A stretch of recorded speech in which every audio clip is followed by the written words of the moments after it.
O podcast que você ouve agora é uma produção da Central 3.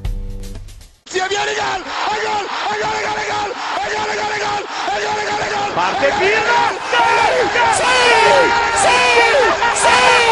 ¡Qué vittoria! ¡Qué vittoria! Non lo so che ha segnato, ma chi se lo sa? Tardelli!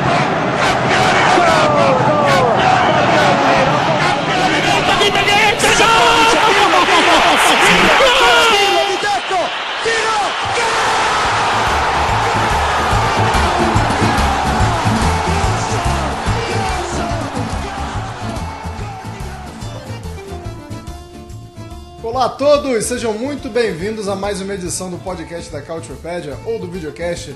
Seja bem-vindo se você está com a gente pela Sportnet, seja bem-vindo se você escuta a gente pela Central 3. Todos são muito bem-vindos, os telespectadores, os ouvintes. Aqui temos espaço para todos, temos um carinho especial por todos também.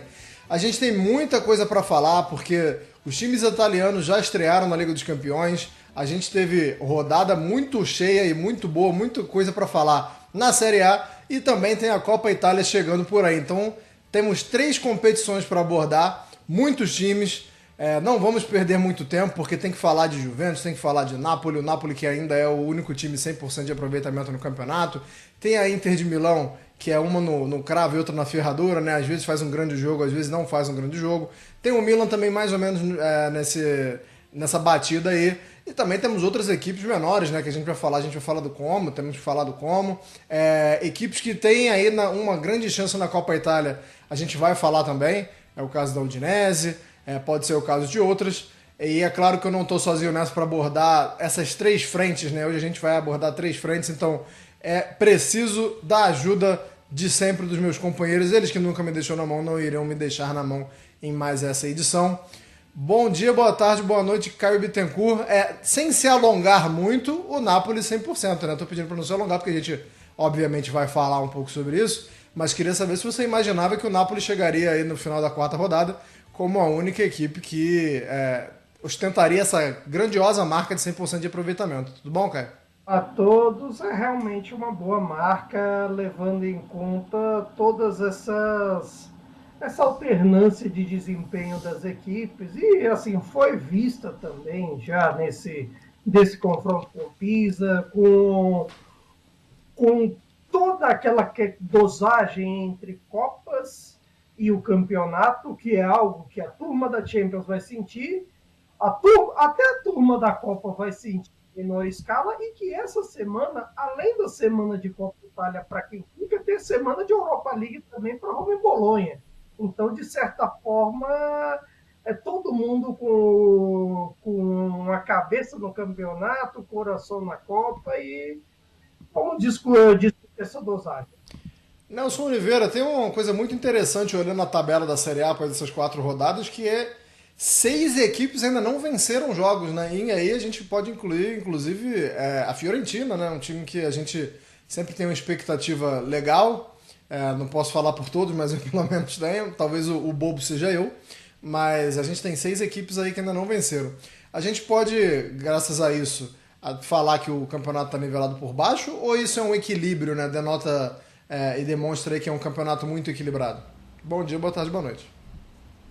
Bom dia, boa tarde, boa noite. Assim, eu não vejo, fora a Fiorentina, né? Que eu acho que é um pouco mais surpreendente. Acho que é normal chegar a essa parte do campeonato com times ainda que não venceram, né? Mesmo sendo 6, parece ser muito, mas você tem, por exemplo, sei lá, o Verona, que conseguiu já 3 empates, e que eu acho que até se você pensar em termos de pontuação a essa altura do campeonato, 3 pontos em 4 jogos para um time que briga contra o rebaixamento tá mais do que aceitável, né? Principalmente se você considerar que um desses pontos foi contra a Juventus, né? Então, acho que fora a Fiorentina, que de fato está decepcionando, acho que é um pouco normal aí. Tem o Pisa, que voltou à Série A depois de mais de 30 anos. O Lecce, que tem problemas ofensivos, já não é de hoje, né? O Parma, que também está com um técnico muito novo. Acho que também tem a questão do Genoa, que seria talvez aí, do lado da Fiorentina um pouco surpreendente, mas teve o Genoa sofreu uma virada agora contra o Bolonha no último minuto, né? Enfim, são algumas situações um pouco específicas. Mas eu não vejo tanta surpresa assim, a não ser no caso da Fiorentina, que a gente vai falar um pouco mais pra frente. Vamos falar daqui a pouquinho, mas a gente vai abrir essa edição falando do Napoli, porque, como eu já antecipei, como já falei aí para alegria do Caio, é a única equipe com 100% de aproveitamento. Mas, Caio, eu queria que você falasse de como foi a última semana do Napoli, né? Porque a gente está gravando no dia 22, que é quando o Napoli fechou a rodada e venceu o seu quarto jogo contra o Pisa, mas teve uma rodada de estreia na Liga dos Campeões extremamente frustrante, né, Caio? Então eu queria que você abordasse aí como é que lida com a frustração da estreia da Liga dos Campeões e com essa empolgação do bom começo de campeonato, né? É pro torcedor ficar muito empolgado, é pro torcedor ficar engasgado, é pro torcedor encarar como duas coisas diferentes, como diria o outro, uma coisa é uma coisa, outra coisa é outra coisa, cara?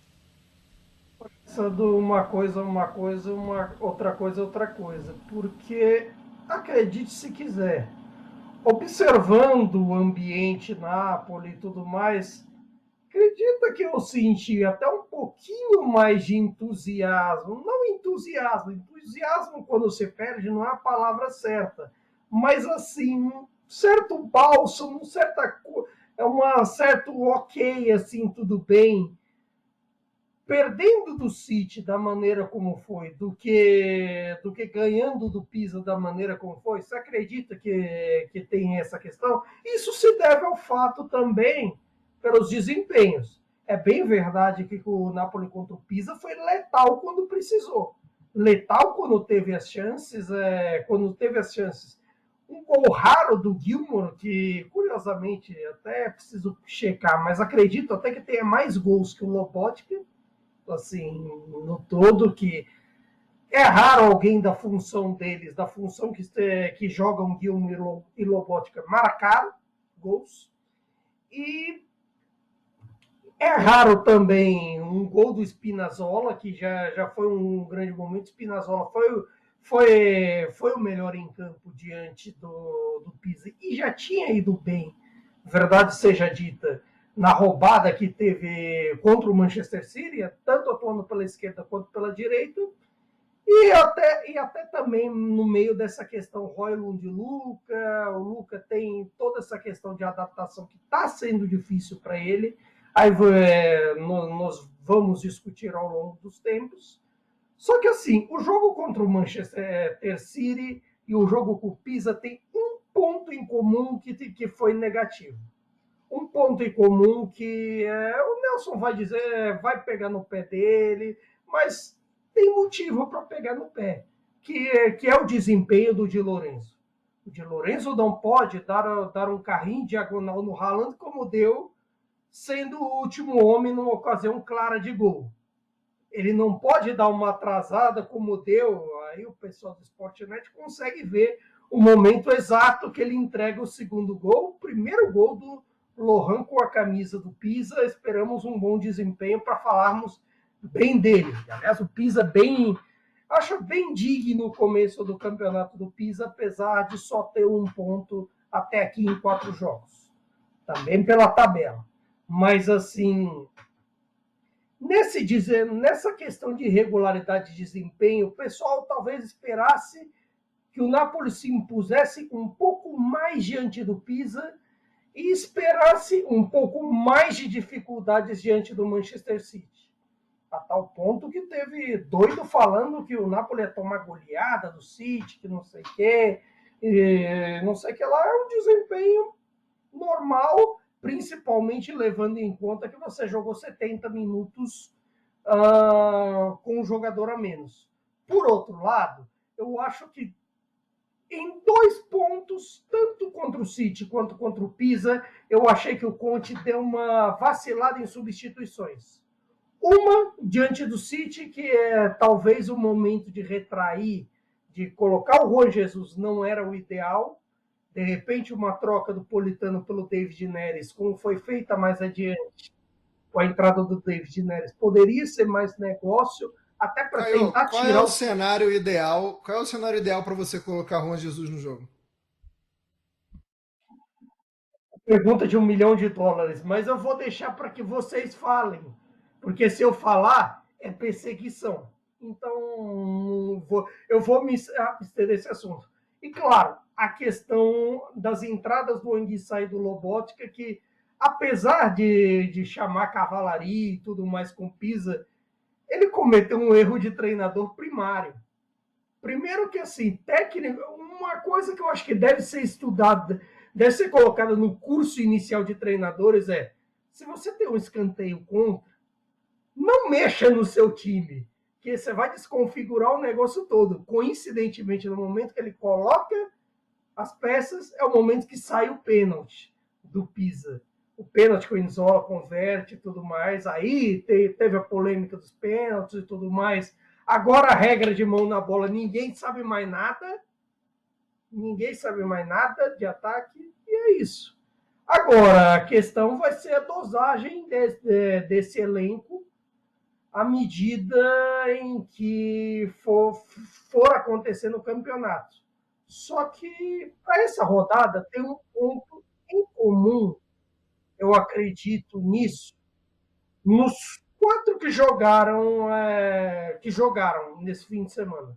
Todos tiveram, até certo ponto, uma dificuldade de impor o seu ritmo. Tanto a Atalanta, quanto o Napoli, quanto a Inter, quanto principalmente o Napoli e Juventus. Todos tiveram um certo ponto. O que é natural para quem teve jogos da maneira que foi. A Atalanta precisou correr atrás do PSG o jogo todo. Napoli com o City. Juve Dortmund foi esse tiroteio gostoso. E é só a Inter que teve assim, conseguiu um pouquinho se impor mais diante do Ajax, por ela ser a favorita. Mas fora isso, você tem que também dosar. É difícil. É difícil, mas é para isso que o Napoli investiu tanto assim, né? Vou fazer só 2 considerações rápidas sobre esse jogo. A primeira é que a arbitragem foi... Não vou dizer que ela foi ruim, não. Vou dizer que ela foi confusa, tá? Porque ruim... Acho que teria que ter mais lances e tal, mas ela foi confusa em lances capitais. Então, assim... Para mim, por exemplo, o que tá rolando na tela do Sportnet agora não é pênalti, né? A bola bate... Evidente que bate no braço do zagueiro, mas ela ricocheteia na perna esquerda para ir no braço direito depois. É difícil. E a gente viu que o último gol do Pisa foi marcado pelo Lohan, e aí eu já vou pegar esse gancho aí, porque o Pisa deve rodar mais o time na Copa, né? O Pisa que enfrenta o Torino deve rodar o time na Copa Itália, e quem quer ver o Lohan vai ter uma boa oportunidade de acompanhar na Sportnet, né? Vou até pedir para a produção colocar todos os jogos da Copa Itália, porque esse jogo do Pisa é o jogo que fecha a rodada da Copa Itália, que é o jogo contra o Torino. Então, assim, se a gente viu o Lohan marcando um gol hoje, e eu reverbero aqui o que o Caio falou, que vai ser muito legal se a gente ver o Lohan se estabelecendo e aparecendo mais vezes, tá aí um bom jogo para ele também ganhar mais minutos e fazer coisas boas. Mas, antes desse jogo Torino e Pisa, a gente vai ter Cagliari e Frosinone, a gente vai ter Udinese e Palermo, a gente vai ter Milan e Lecce, todos esses 3 jogos que eu falei na terça-feira. Aí na quarta-feira a gente tem Parma e Spezia, Verona e Venezia, Como e Sassuolo. E na quinta-feira, juntamente com o Torino e Pisa, que eu já tinha citado, temos Genoa e Empoli. Legal que a Copa da Itália já começa a ter... já temos aí 3 confrontos entre times de Série A. Mas vamos voltar, daqui a pouco a gente fala da Copa Itália, prometo.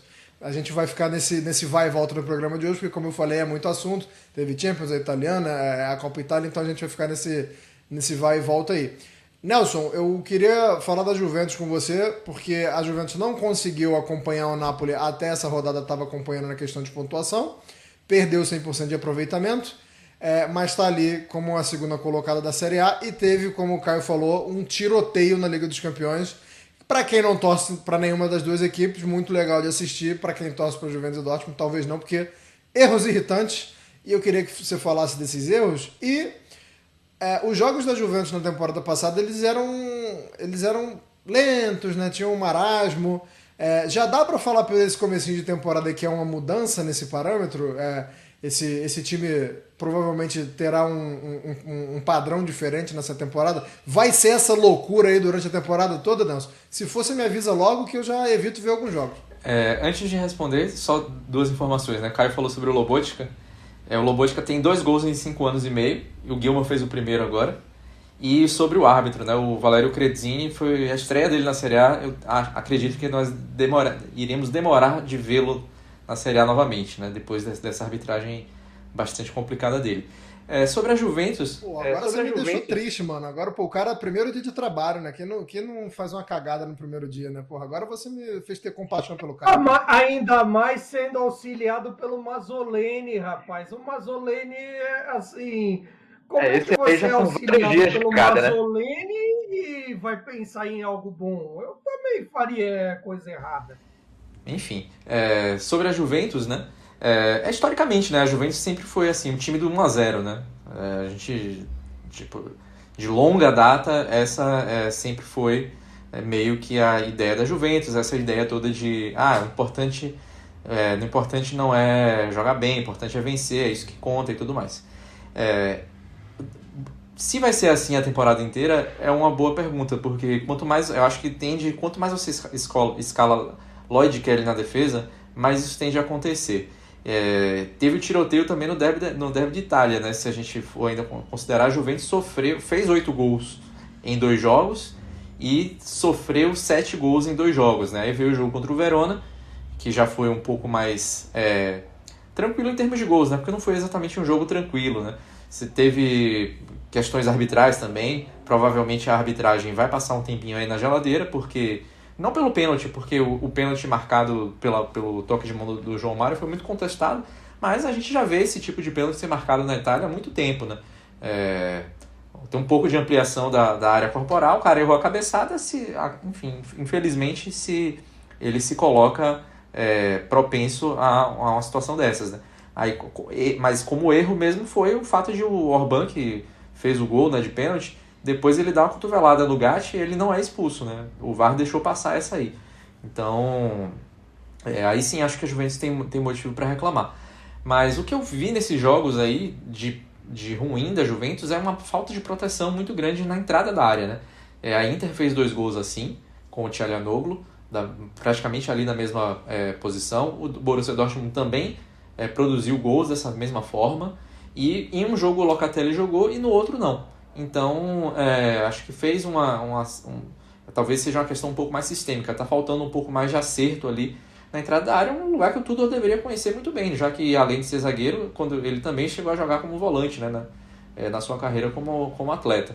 Então, eu acho que falta se arrumar defensivamente. Acho que ele é até capaz de fazer isso. Ele já teve times que se defendiam muito bem, inclusive o Verona dele, algumas temporadas atrás, era um time que se defendia muito bem e tendo peças bem questionáveis, né? Então acho que não mesmo tendo algumas peças questionáveis como o Kelly, que eu acabei de citar, ele consegue sistemicamente dar uma melhorada no time, né? O Verona tinha o Davidovic, tinha o Gunter, tinha jogadores bem mais limitados e mesmo assim conseguia ali pro nível do Verona, obviamente, fazer boas campanhas, né? Tanto é que terminou ali no meio da tabela na Série A com tudo. Mas o que eu acho que talvez a Juventus não devesse se preocupar tanto assim com a defesa, porque o forte da Juventus, a gente até já citou aqui, para mim é um dos ataques mais fortes da Itália. Talvez até no papel, se a gente for colocar ali, talvez seja até o mais promissor, né? Porque você tem o Yildiz com uma margem de crescimento absurda, você tem o Vlahovic que jogando bem é muito letal. Assim, na minha opinião, o cara que é o piorzinho, digamos assim, é o Francisco Conceição, que é muito bom. Então, e que foi até o autor do gol, né, do jogo contra o Verona. Então, eu acho que é um ataque muito insinuante, que no papel já é muito bom e que é um ataque que tem que render isso aí mesmo que está rendendo. Fazer chegar e meter 8 gols em 2 jogos. Tem capacidade para isso. Então, eu não sei se o torcedor da Juventus vai se acostumar a ter um time que marque muitos gols e talvez sofra muitos. Acho que o Tudor vai precisar dar uma relaxada, resolver um pouquinho isso aí para poder relaxar os torcedores, no caso, né? Mas, enfim, eu já falei aqui antes que eu não tenho uma confiança tão grande no Tudor como um técnico de grandes objetivos, mas com o que ele tem na mão ele pode conseguir ir longe até na Champions League, eventualmente, né? A tabela da Juventus na fase de Liga não é das piores, então acho que dá para somar uma quantidade de pontos bastante razoável, talvez até para já ir direto para as oitavas. sem precisar ali da fase preliminar, e tem motivos para sonhar também na Série A. Eu acho que esse tropeço contra o Verona foi bastante inesperado. Foi um segundo tempo bem ruim da Juventus, né? Tanto é que o Verona até cresce no jogo e tudo mais. O Kalulu também não estava vivendo uma boa fase. Eu acho que juntamente com o Lloyd Kelly é um ponto ali de atenção na defesa da Juventus. E, enfim, acho que o Tudor precisa dar uma repensada ali no que vai fazer defensivamente. Talvez não tenha tantas peças, mas como eu falei, ele é capaz de dar uma melhorada mesmo com peças questionáveis. Vamos falar do Milan então, o Caio Bittencourt, porque o Milan começou a primeira rodada do Milan catastrófica, né? Ninguém esperava que o Milan perdesse para a Cremonese dentro de casa, e agora o Milan vai se acertando, né? A gente vai vendo um time um pouquinho mais sólido, que eu acho que é a grande marca registrada do Allegri, e eu acho que é o grande ponto de interrogação que a gente vai ter para a temporada, mas pelo menos 3 rodadas aí em que o Milan foi um pouquinho mais confiável. Queria que você falasse um pouco do Milan. Não, realmente, assim, já dá para cravar que foi o melhor desempenho do Milan no todo, nesse Allegri bis, como podemos dizer, essa segunda passagem do Allegri no Milan. E isso se deu também porque, assim, foi uma partida de um meio-campo bem fortificado, uma partida em que Fofana se saiu bem, em que Rabiot se saiu bem, em que Modric se saiu bem, e de certa forma o ataque Pulisic e Giménez acabou funcionando de certa forma. Acabou funcionando por conta da qualidade do Pulisic na partida, e se o Giménez ainda tem seus momentos, o esquema com 2 atacantes nesse contexto, com 3-5-2, pode tirar um pouco do peso dele. Pode tirar um pouco do peso que eu acho que de maneira meio equivocada se deram para ele nos últimos jogos do Milan. O X da questão seria mais adiante, quando eventualmente o Rafael Leão voltar de lesão e tudo mais, que aí veremos como é que esse encaixe pode se dar e como é que isso pode evoluir. Porque nesse primeiro momento pode ser um bom sinal, principalmente para o meio-campo e para o ataque, esse desempenho ter funcionado e está funcionando. Eu acredito que pode ser um bom sinal a partir daí. Porque a questão defensiva também, mesmo nesses primeiros jogos, aos poucos ela está se estabilizando, mesmo com os problemas que o Milan tem tido com relação à questão física do manhã e outras questões. Então isso pode ser um sinal positivo do Milan para o futuro próximo. Eu vou só concordar discordando de você num aspecto que você falou do Giménez, que você acha que tem sido exagerado as críticas, né, ou o peso que estão colocando nas exibições do Giménez. De uma forma geral eu concordo com você, mas acho que o jogo contra o Bolonha foi um negócio de dar gastura, assim. O cara, se desse mais um tempo de jogo, o Giménez não ia conseguir. É aquele dia que é noite, tá ligado?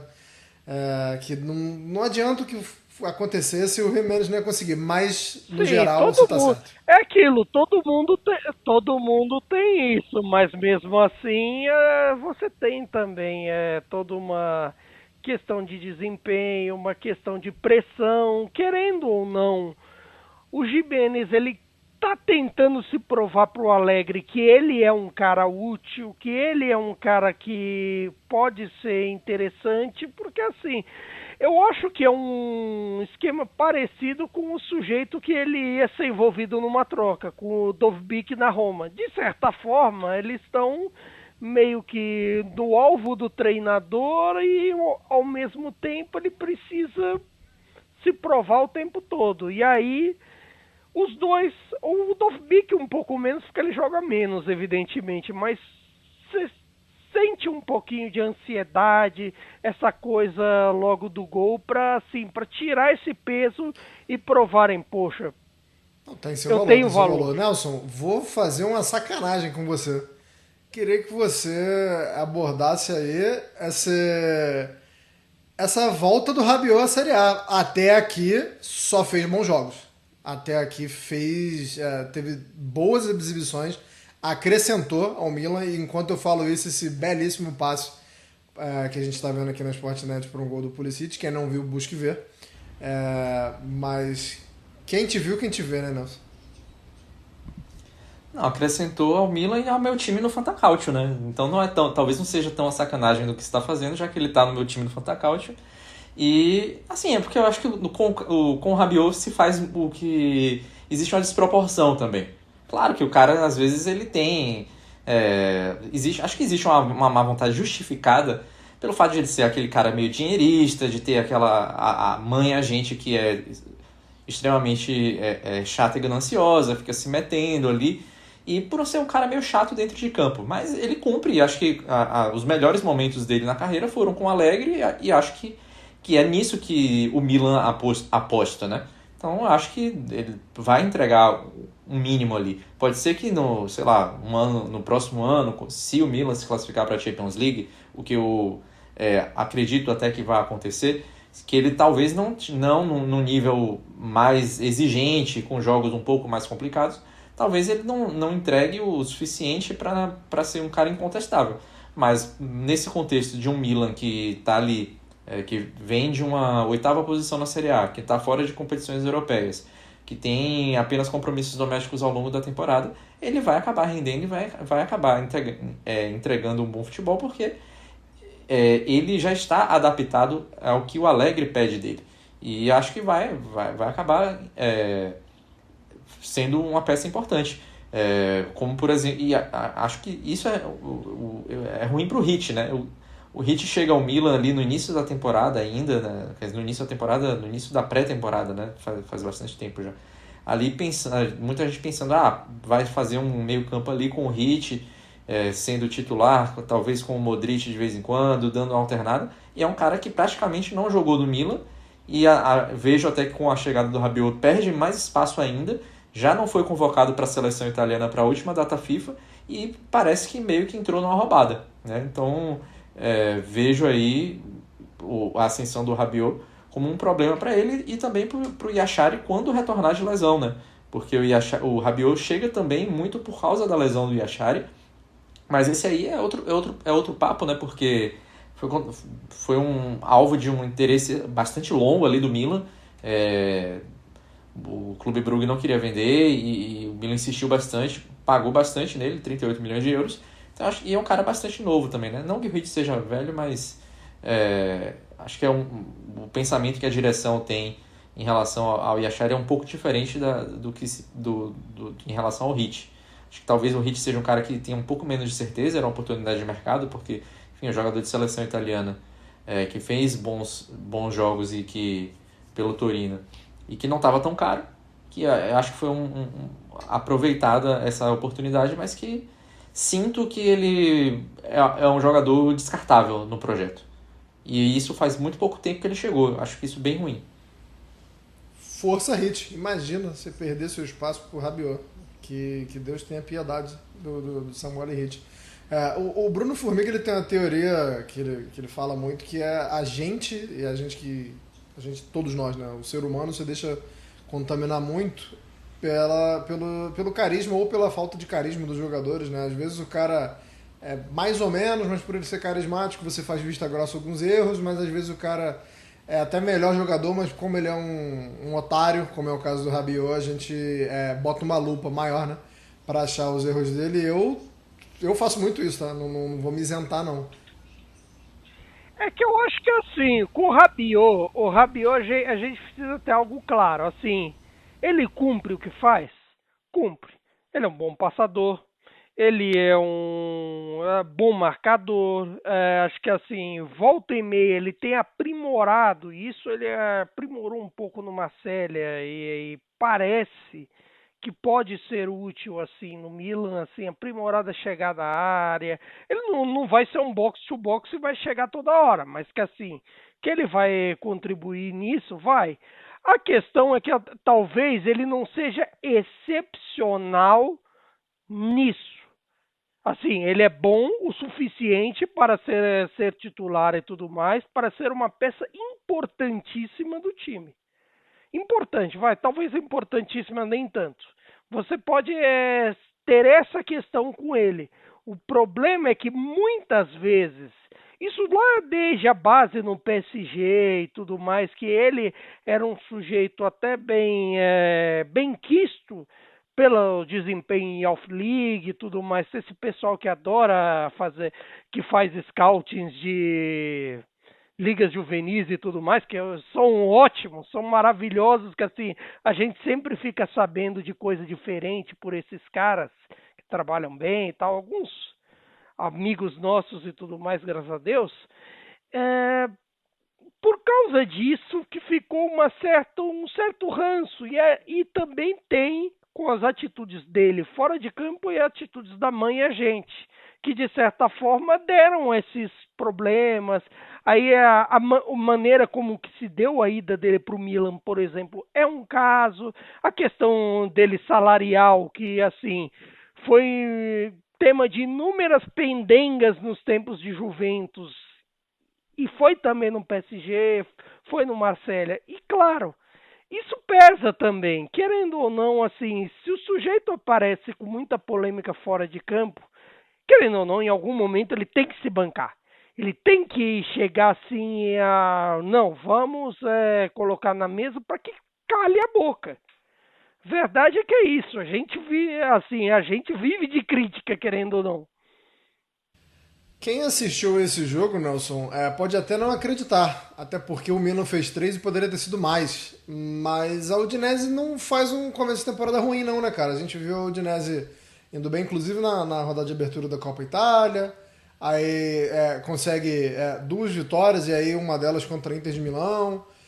Parecia que a Udinese ia, mas aí agora foi uma derrota significante, né? Foi uma derrota que não teve muito que a Udinese pudesse extrair de positivo. Então eu queria que você falasse dessa Udinese aí, que tava dando uma boa impressão e de repente voltamos, não vou dizer a estaca zero, né? Seria uma sacanagem, mas voltamos algumas casas aí, né? Não, também acho.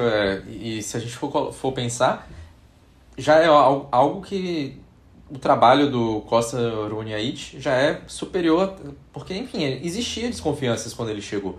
A Udinese fez outras apostas que não são normais na Série A, né, de trazer técnicos assim, de fora da liga até mesmo, ou vindos da Série B e tudo mais. Enfim, técnicos não italianos que não são envolvidos com o futebol do país, que nunca tiveram passagem nenhuma por lá e tudo mais.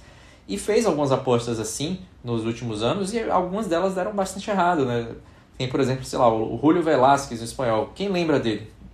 Esses dias fui procurar aí para saber onde é que ele estava trabalhando, e passou já por vários clubes de mercados bem periféricos depois da Udinese, né?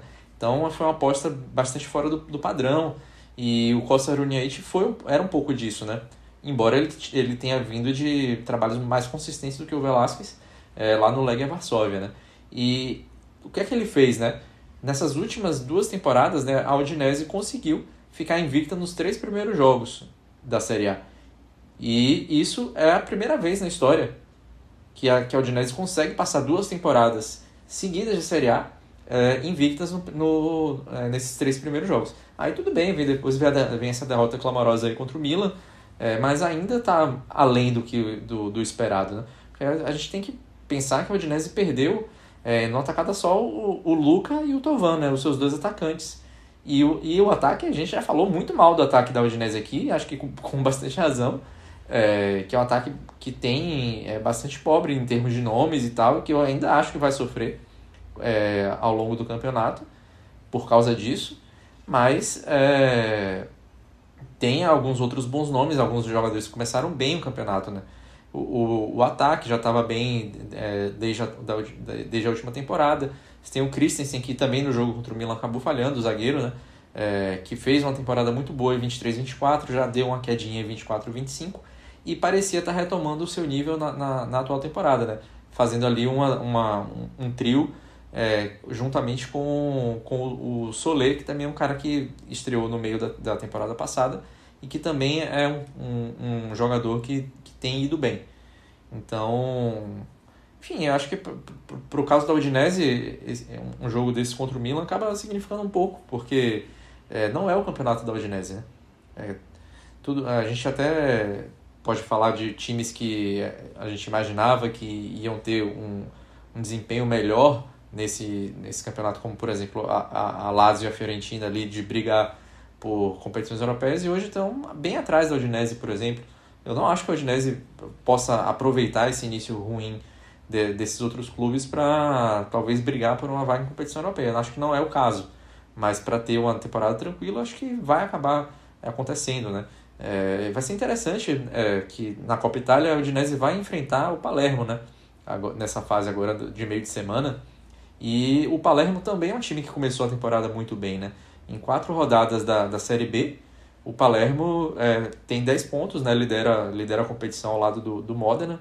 O Palermo do Pippo Inzaghi, que tem o Pohjanpalo, né? Finlandês, ex-Bayer Leverkusen, ex-Venezia, ali como principal nome de ataque, né? Então acho que vai ser um confronto interessante, ou tem esse potencial, né? A gente tem que ver exatamente qual vai ser o nível de prioridade que vai se dar, porque infelizmente times menores acabam não priorizando muito a Copa Itália pelo modelo de disputa da competição, né?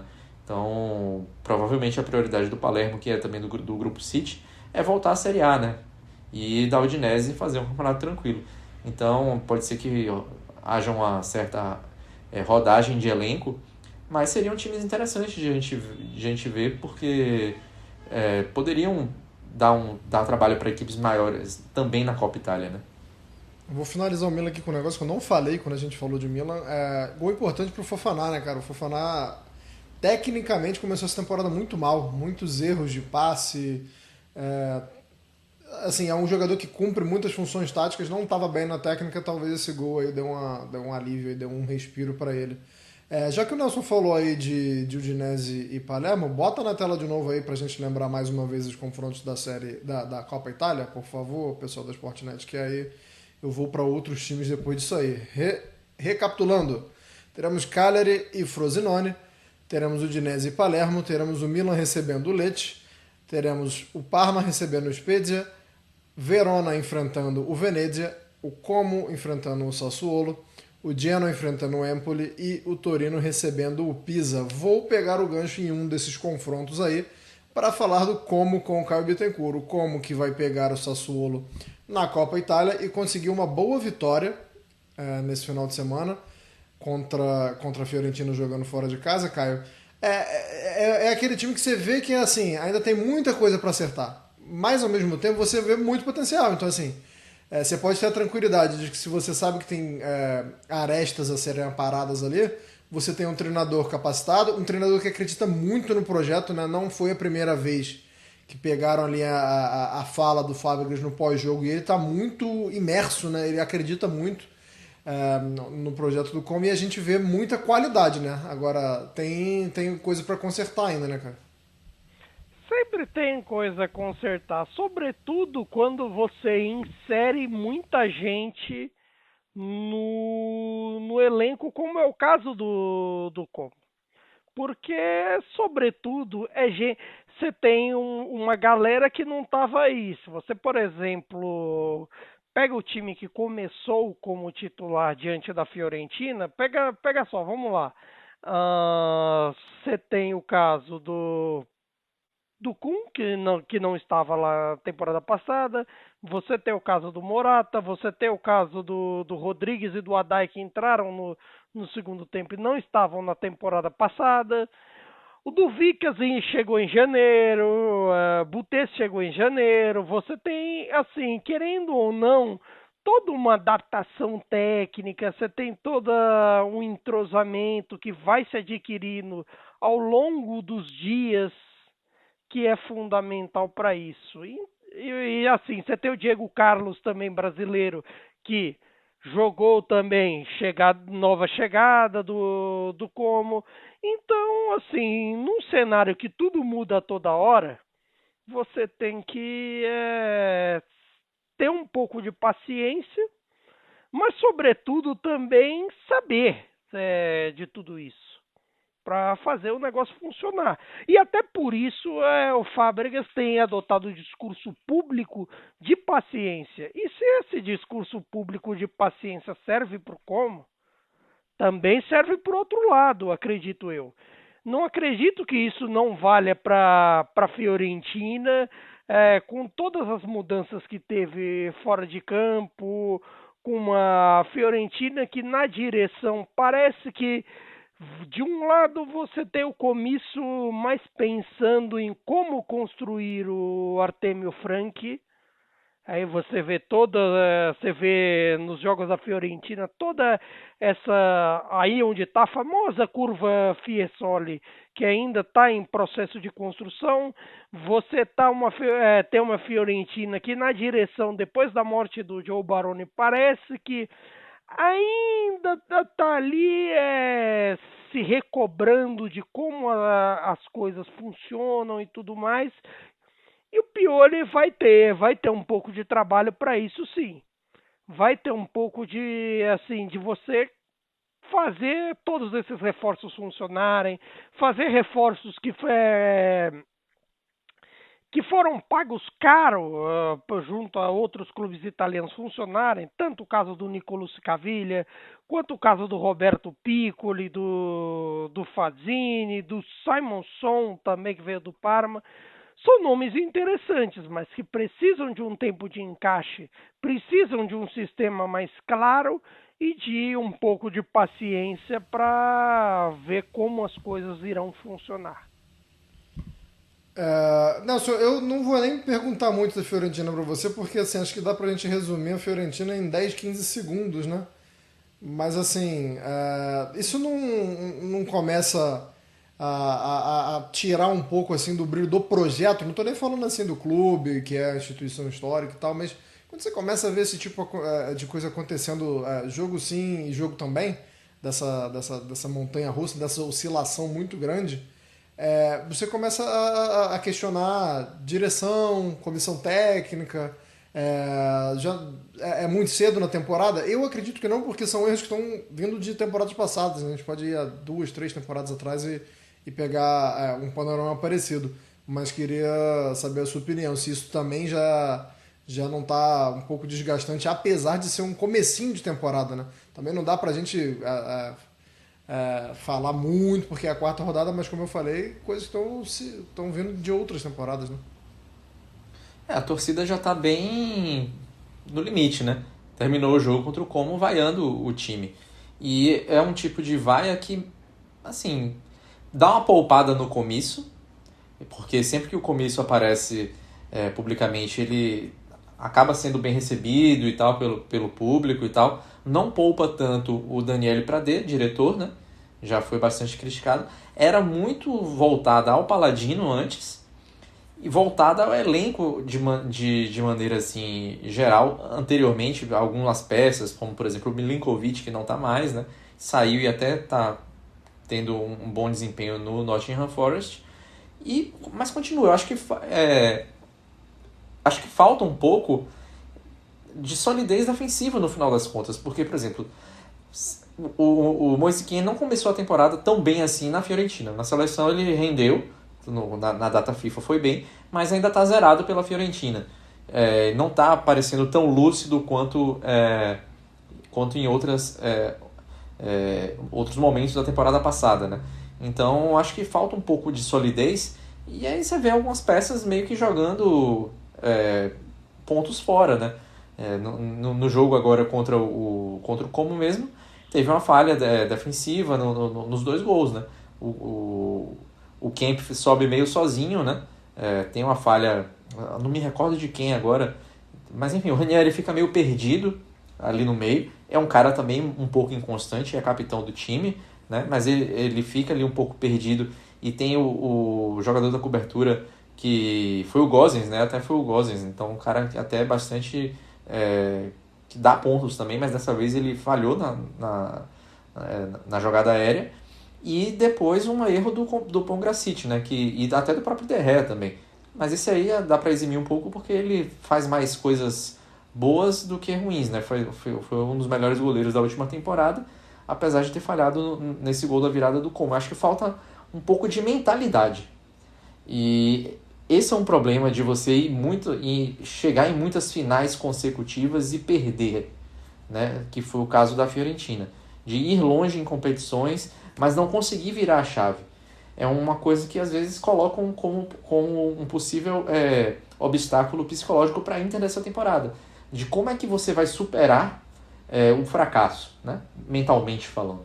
Então acho que a Fiorentina, ela parece... enfim, no caso a Fiorentina é diferente, né? Porque no caso da Inter foi um fracasso diferente. E no caso da Fiorentina é uma questão de... É um time que não tem um hábito de lutar por títulos, que apareceu a possibilidade maior por causa da Conference League, que fez com que a Fiorentina pudesse fazer boas campanhas, ir a 2 finais, uma semifinal e, eventualmente, a final da Copa Itália. Então, a gente coloca aí 4 campanhas e também a própria questão de sonhar com um posicionamento melhor no campeonato italiano e não conseguir. Então, são muitos limites e aquilo começa a desgastar. Então, por mais que alguns desses jogadores não tivessem nos elencos anteriores, isso pesa. E muitas vezes são jogadores que são contratados de times menores, que também não têm esse hábito de brigar por vagas europeias ou títulos e tudo mais. Então eu acho que tem uma limitação aí psicológica muito grande. E o Pioli é um cara experiente, eu acho que estaria um pouco na conta dele fazer isso sumir, né? Porque você vai depender dele, talvez.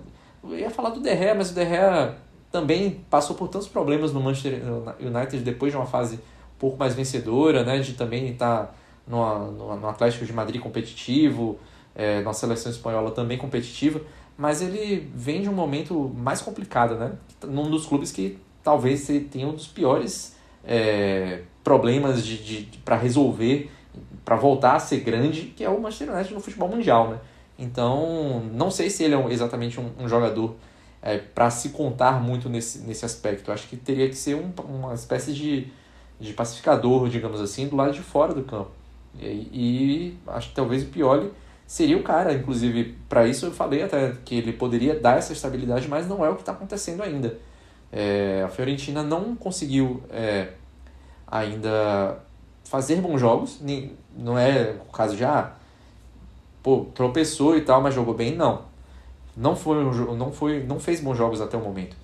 O Napoli passou por cima, fez um bom primeiro tempo contra o Como, mas sumiu no segundo. Teve problemas de criação contra o Cagliari na estreia, um 0-0 bastante insosso com o Torino na segunda rodada. Então é um time que ainda está devendo. O Pioli também ainda não achou taticamente o jeito de fazer esse time jogar. Já mudou o esquema tático, já jogou com 3 na defesa, contra o Como foi um 4-4-2 com o lateral duplo do lado direito. E, enfim, ainda está um pouco difícil de entender o que ele quer. Acho que ele também não conseguiu perceber qual é o nível de potencialidade do elenco que ele tem na mão. Então, só que enfim, né, o tempo passa e aí a gente vê a Fiorentina ainda com 2 pontos só e outros times que a gente até contestava podendo se aproveitar disso no início de campeonato, né? Se a gente vê, por exemplo, a Atalanta, a gente criticava bastante e colocava ali a Fiorentina, por exemplo, pensando em vaga europeia com a vantagem sobre a Atalanta, e hoje a vantagem é da Atalanta, tem 6 pontos de vantagem. Então, começa a perder terreno e se não resolver isso rápido, a tendência é piorar, né? O terreno aumentando pouco a pouco, essa desvantagem.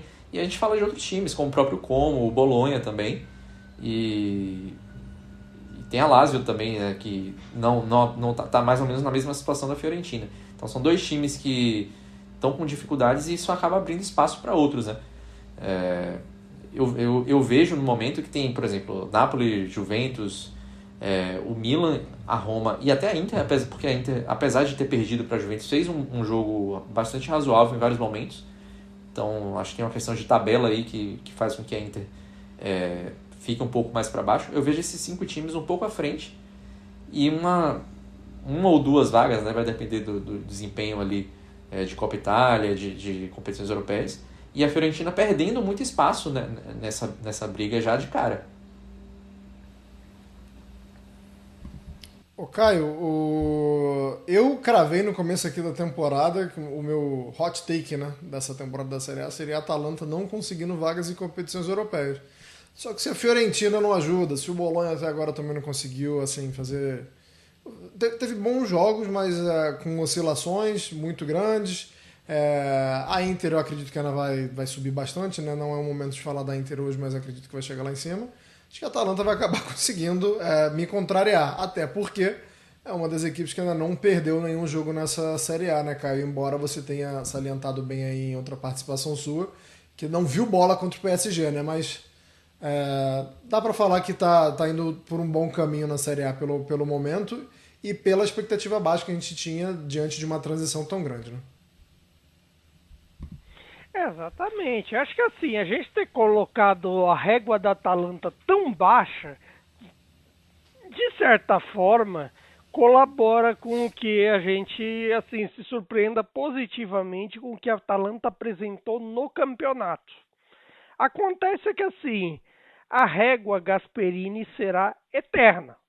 Eterna porque estamos tratando do cara que, em desempenho, se tornou o maior treinador da história da Atalanta, levou a Atalanta a lugares nunca antes alcançados por ela e, de certa forma, é outra coisa, é outra situação, outro contexto. Agora, desse começo para o Juric, pode ser importante, sobretudo, para a torcida da Atalanta ter paz com o Juric e o Juric ter paz com ele mesmo, considerando o 24-25 horrível dele em Roma e Southampton. Não é possível que ele tenha desaprendido tudo, que o esquema dele talvez não sirva mais para nada. Eu acho que ele tem seu valor, acho que você pode agregar bastante, só que a Atalanta ainda tem algumas questões a resolver. A Atalanta tem questões de desempenho a resolver para ela, de certa forma, crescer no campeonato, crescer na temporada, e tem questão fora de campo, porque querendo ou não, depois de toda essa novela aí, o Lookman pode voltar. Agora o Lookman está à disposição. Tudo bem, o pessoal tanto das duas curvas ali do Gewiss Stadium ou Atleti Azzurri de Itália, como você preferir, com o seu naming rights, o pessoal ali tá meio injuriado com ele, que ele foi traidor, que não sei o que tal. Mas a melhor maneira do Lookman, assim, pelo menos fazer as pazes, agora é jogar bola. Pelo menos até janeiro, que tem Copa da África, que ele fatalmente vai ser convocado pela seleção nigeriana, tudo mais, é hora do Lookman fazer as pazes com a torcida. E ninguém melhor como aliado para o Juric e para essa Atalanta do que você ter um Lookman da vida, você ter opções ofensivas para essa Atalanta. Opções ofensivas para a Atalanta trabalhar. E olha que o desempenho não tem sido ruim. A gente esperava o Juric pela defesa, mas sobretudo a Atalanta desse início foi, junto com o Napoli, a segunda equipe que mais fez gols no campeonato. Dá pra buscar, até porque Kristovic chegou muito bem, né? Não chega a ser uma surpresa não, quem acompanha o Kristovic de outras temporadas chegou muito bem. Nelson, vamos fechar essa edição falando do derby, né? Se a gente saísse daqui sem falar do derby, é pra fechar, né? Pra a gente não fazer mais programa, né? Mas foi um derby em que não achei um bom jogo, não achei um grande jogo, até porque eu tive que acordar às 6h30 da manhã para ver essa desgraça. Então, assim, teria que ser a batalha do século, né? Teria que ser a luta do bem contra o mal para eu poder ficar mais animado. Mas eu não achei um jogo muito bom e, fora a questão da qualidade do jogo, a Lazio não consegue se encontrar, né, Nelson? Um Lazio que vai sofrer até janeiro, né? Porque, por mais que o elenco não seja ruim, também é muito ruim você não mudar nada. E que foi o que aconteceu com a Lazio, por obrigação, enfim, né, por erro de estratégia do Lotito, né? Isso aí vai tudo na conta da diretoria, porque foram gastos que estavam ali já para cair, né? E sabia quando é que era, sabia o que é que ia acontecer, o que ele acreditava que ele ia conseguir fazer com que uma normativa que já está valendo agora fosse valer lá para trás.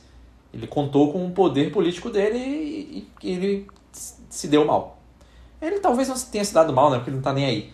Mas a torcida da Lazio se deu mal, né? Ficou bem chateado. Porque assim, o Sarri tem nas mãos um bom time, mas talvez não seja o time que ele quer, né? Uma peça ou outra ele poderia querer trocar e tudo mais, e não pôde, né? A Lazio só negociou mesmo de um jogador que estava no elenco, né? O Chauná acabou saindo para o Burnley, mas depois quase ninguém mais saiu, né? Jogadores emprestados voltaram, teve que usar o Cataldi, e o que eu acho até achava um erro, né, o Cataldi sair da Lazio, porque o cara é torcedor da Lazio, ele sempre joga bem na Lazio, e no próprio derby ele quase empata o jogo no finalzinho. É um cara que é bom na bola parada, é um cara que taticamente cumpre a função ali de cabeça de área. Para mim é um jogador muito útil, e é um tipo de atleta importante de se ter no elenco, quando você tem, enfim, uma rivalidade tão forte, inclusive, né? Que se coloca às vezes até à frente de outras coisas lá na Cidade Eterna. Mas o interessante, né, desse derby é ver o renascimento do Pellegrini, né? Que eu não ia jogar, perdeu a faixa de capitão. Gasperini praticamente mandou ele embora, disse que era um jogador que ele não contava muito. A diretoria colocou como meta negociar o Pellegrini agora ou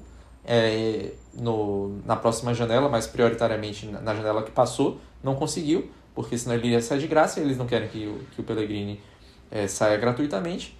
Acabou que ele ficou, acabou que ele foi escalado surpreendentemente no derby, e ele foi lá e contou com uma grande falha do Nuno Tavares, que depois que começou a se lesionar, o futebol dele simplesmente desapareceu.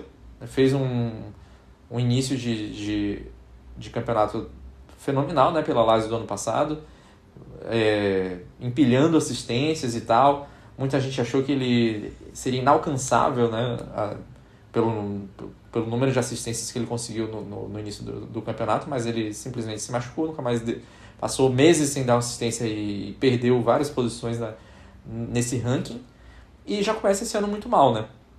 Falha no derby, e o nível de falha que ele teve é um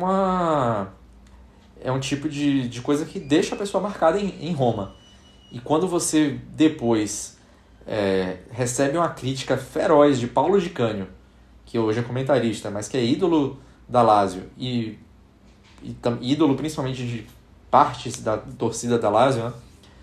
Quando você recebe críticas tão ferozes dele, isso é bastante complicado de lidar. Assim, o futuro do Nuno Tavares fica bastante comprometido, eu acho. Meio que o Di Canio disse assim, se eles se livraram do cara na Premier League é porque ele não presta. Falou alguma coisa mais ou menos nesse sentido aí. E, enfim, alguns outros jogadores que têm problemas, né? Por exemplo, Bellarriani, que foi expulso no derby, é um cara que tem 9 jogos, não tem nem 350 minutos pela Lazio, tem 2 cartões vermelhos. Então, são algumas peças aí que estão comprometendo, né? E acho que a temporada vai ser muito dura para a Lazio. Já está começando a ficar difícil brigar por vaga em competições europeias. Só que a gente também tem que pensar, assim, se há alguma coisa de positivo nisso, é que nos 2 anos anteriores, a Lazio também perdeu 3 dos seus 4 primeiros jogos, né? A Lazio somou 3 pontos também. E conseguiu vaga em competições europeias em 2024. Em 2025 não conseguiu, porque deu mole na última rodada e perdeu em casa pro Lecce. Mas estava com a vaga praticamente assegurada ali e acabou perdendo. Mas a gente pode pensar, muito ruim, 3 anos seguidos, um início de campeonato nesse nível, que é o pior início de campeonato dos últimos 50 anos, 3 seguidos, e está acontecendo de novo, só que dessa vez a gente não tem nem jogadores que acabaram de chegar, ali para dizer, um problema de adaptação, vai melhorar. Porque não, porque esse elenco é o mesmo da temporada anterior. Então, é período complicado aí para a torcida da Lazio. E já pensando em Roma, é o inverso, né? Porque você tem o início de trabalho com o Gasperini, que são 9 pontos em 12. E como a gente via sempre na Atalanta, o Gasperini, os trabalhos dele começam a ficar melhores na segunda parte da temporada. Então, se isso acontecer de novo com a Roma, a torcida tem motivos para ficar bastante animada, né? Até porque a temporada passada a Roma também teve uma segunda parte de temporada muito mais forte do que a atual, né? Inclusive a Roma é um dos times que mais pontuaram em 2025 nos 5 principais campeonatos europeus. Da Roma, a Roma ficou... Eu não vou lembrar o número de jogos agora que ficou invicto não, mas ficou praticamente um turno inteiro invicto.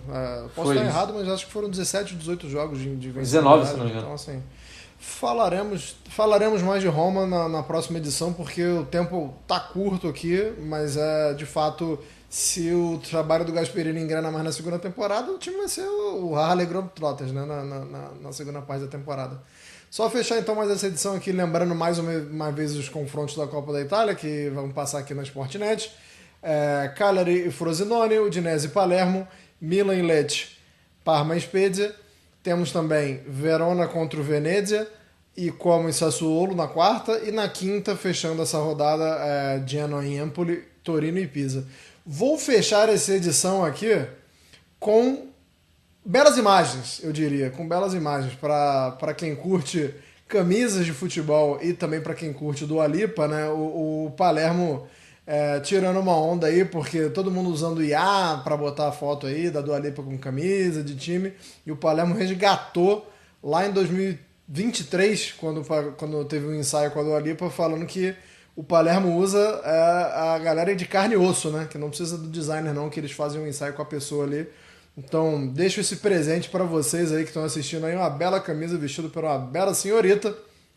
Terça-feira, o Palermo jogando então na Copa da Itália contra o Udinese. Quem sabe Dua Lipa não estará em casa vendo o jogo pela Sportnet vestindo essa bela camiseta do Palermo, ou essa, ou a da temporada atual do Palermo, né? Já que o Palermo disse aí que não precisa de IA, talvez a Dua Lipa esteja vestindo essa camisa aí. Muito obrigado a todo mundo que nos assistiu e nos escutou até aqui.